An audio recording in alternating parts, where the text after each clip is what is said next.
Hey everyone, it's just a rainy day out, so this is going to be changing the spark plugs on a Ford Raptor Gen 1. Pretty much looks like we just need to take the air cleaner off and then we can see what we have. So as soon as I get that off, I'll get back in touch with you. Okay, so taking a quick look at that, looks like there's two hoses here.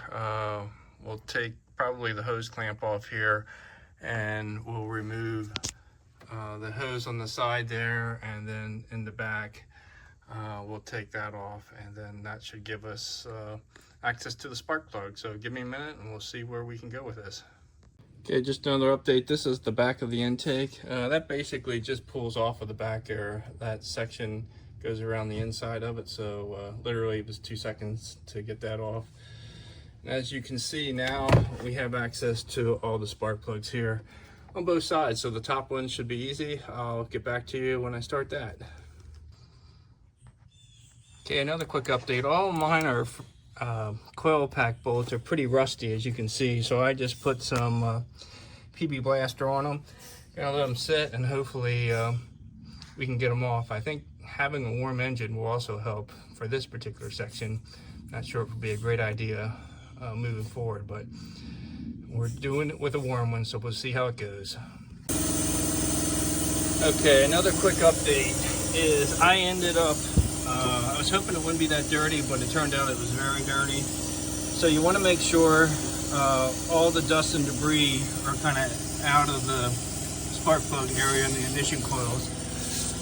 And I ended up having a lot of pine straw, dirt, and even a wasp nest back here on this one. You can see that the wasp nest is still on there. So I used my vacuum and my air compressor gun just to spray it out in preparations for the ignition coil and spark plug removers. Okay, so this is how the bottom of the ignition coil comes. So there's a spring, the small resistor in there, and then the bottom of the boot. So with your existing one, you just twist it and pull it off, kind of like I did here. And if you look at this, you'll see that it's already corroded, and that kind of is a sure giveaway that the resistor inside was just corroded. So as you can see, that's all that was the black little thing in there. So again, to put it on, you just drop the resistor down inside, and that's the black piece here. And then you just drop her down, drop your spring on, just make sure that you see it on there and put the spring on. And then you take your boot and assemble it and push it onto the ignition coil. So that's all there is to it. Again, you got to do this 8 times, so it's not the best thing in the world, but it can be done. Okay, I exchanged the lower boot. I put some dielectric grease in there for the spark plug, and all it remains is to set it in and bolt it in and connect the electrical connector. Okay, so the far back plug on the passenger side, I just used a 6-inch extension with another 3-inch extension on it, and that worked fine. On the driver's side, there is substantially more stuff back in there, the hoses and whatnot, and I just used the 6-inch extension, and that worked fine with a low profile ratchet to get back there. That seems to work fine. So that's a tech tip for the two back spark plugs by the firewall. Okay, here's the spark plug with just a light coating of anti-seize lubricant, and the spark plugs that I got were NGK. You can see the part number LTR6B as in boy HX. So again, these are for Rock Auto. I'll put the packing slip in there in the video so you can take a look at it. But again, just lubricate the spark plugs, put some dielectric grease on the end of the ignition coil, and you should be set. Okay, just a quick wrap up of the tools that I used to do the top 8 spark plugs, which will be similar to the bottom. Silicone I used to on the ignition coil to put the new bottom boot on. Big Shot, I use that for loosening the bolts and putting them back in. Anti-siege I put on the spark plugs. Dielectric grease is what I use to put on the electrical connections. Specifically for the spark plug, and I'll use them for the spark plug wires. Do not use it for the electrical connector for the wiring harness. So I also had 8 and 10 millimeters between combinations of deep and shallow. If you get a shallow, an 8, you need something smaller than this. It would not fit in with the firewall. I ended up using a wrench with a ratchet end on it, which worked just fine. But if you have something that's half this size, you'll be fine as well. Again, 1/4 inch, 3/8, combination of different extensions. These worked for all the ones except the 2 back in the firewall. This is the extension I used for the driver's side, and I actually had to attach the shorter extension to get to the passenger side. And I would recommend getting the extensions that have the locking thing on it, so when you pull out your spark plugs and stuff, such as this, and the socket doesn't stay down in it. But again, make sure you get a, can't see it here, but make sure you have a spark plug socket. Just makes your life a lot easier. I was lazy. I tried to use it with a shop paper towel. It worked okay, but then I was constantly picking the paper towel out of the cylinder, so I ended up walking up to the house and getting the sockets. But again, quick recap of the tools I used for the top 8 spark plugs, and now on to the bottom. Okay, now that we're on the passenger side, there's a couple of these white clips we need to take out. I just popped that one out to kind of show you what we're dealing with. Couple body rivets here. Trying to look to see a couple, one there. And this looks to be a 5, somewhere between a 4 and 5, maybe 5.5. There's another rivet there, and then we'll pull out that cover, and then we'll see what we're dealing with. All right, just for context, this was the weight connector. This one's the black one, and this one's a weight one, and then there's a weight connector back on that side. So those were the 3 connectors you're looking at. The rest you can just take off as you see fit. Okay, this is a tech tip for the front spark plug on the passenger side. You can't see it, but it's behind the strut tower here. And what I ended up doing is putting some duct tape on a swivel socket so I could angle it up and get it in. And this is kind of this is what the whole contraption looked like when I was using it. But there's no good way to get into that, so I'm hoping I'll just retape it up and I can put the new spark plug in. Okay, I'm gonna try and show you what I did for the back socket. So basically I had a ratcheting wrench.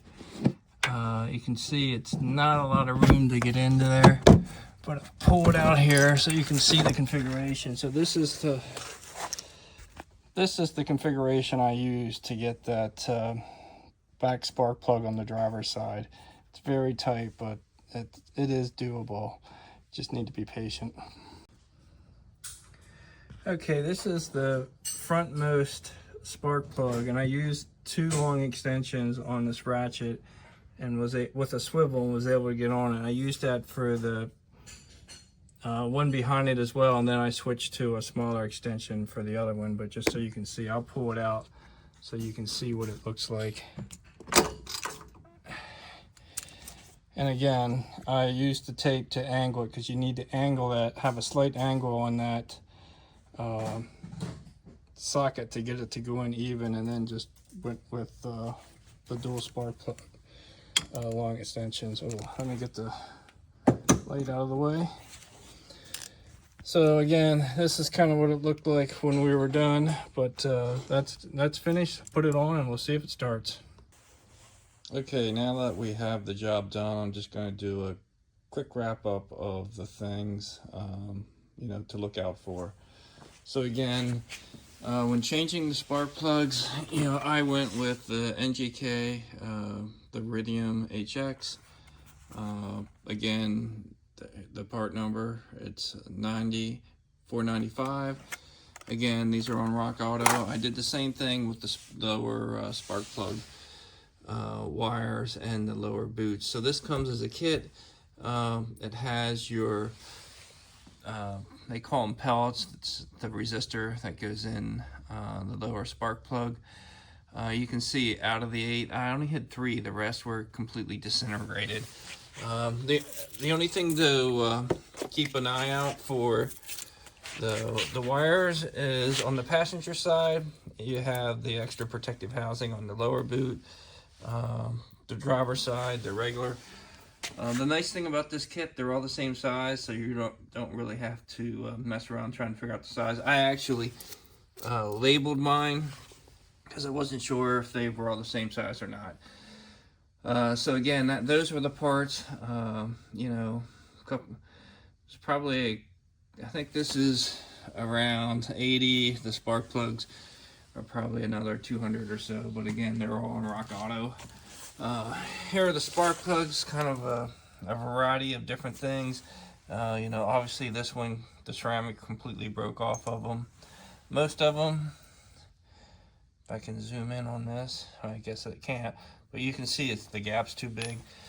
My truck was running kind of stumbling on it, so when it would start off fine, but as soon as you went to get gas, it would kind of stumble a little bit. So that's why I decided to do the spark plugs. The lower boots, again, all of them went pretty good, except the one. When I went to take it off, you twist that off of the ignition coil. It basically broke in half, and the spring is here, and this goes inside, and the resistor makes contact with that. So overall, most of the boots went out. The stuff's kind of extremely brittle, I guess, from the heat on that. Mine only had 97,000 miles on it, so it's not a ton of miles, but it sat around a lot, so it was time to get this work done. Took me about 5.5 hours. Probably spent a half hour. For some reason, when they put the new tires on, somebody decided to torque them down to like 200 foot-pounds. That took me a little extra time getting everything out, but pretty much what you'll need is 8mm, 10mm, 1/4-inch sockets. I had a variety of different extensions. Like I said, I showed you in the video. You're going to need to kind of come up with a couple different things, because if you just have a straight extension like this, it's going to be extremely difficult to get into some of those. So again, you know, the long extension is needed for the ones in the front, and on the lower spark plugs.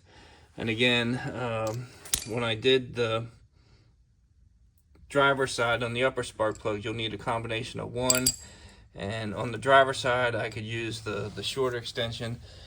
When I did the passenger side, I needed to do a combination, so I used kind of this extension, put the socket on here first, and then got it in, and then I was able to use the short extension and then attach it. So you can't put it in all at once because it's too long. But again, I highly recommend getting extensions with the lock-on ends.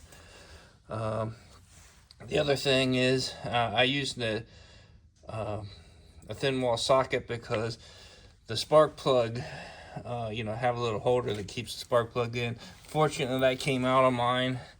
As you can see, this one, maybe you can see there's a little extra in there that holds the spark plug in. So like I said, overall, it wasn't horrible. Just went through it.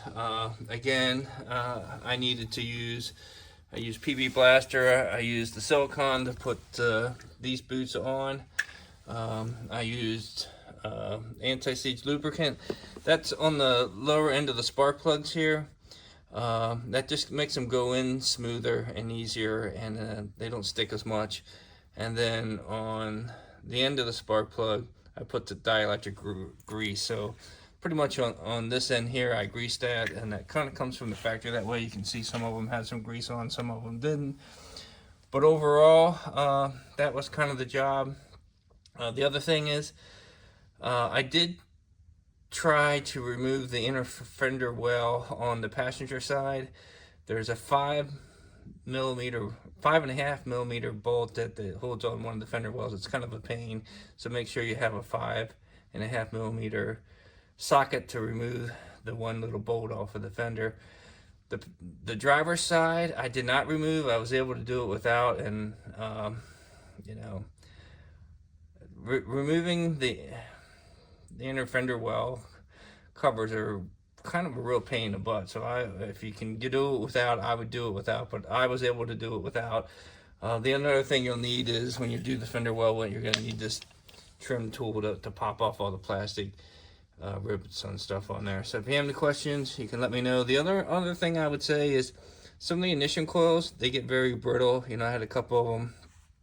The brake, you know, where it bolts on, it broke off here, and this is like the little finger that you line up. But I chose not to buy new ones. They work just fine without it.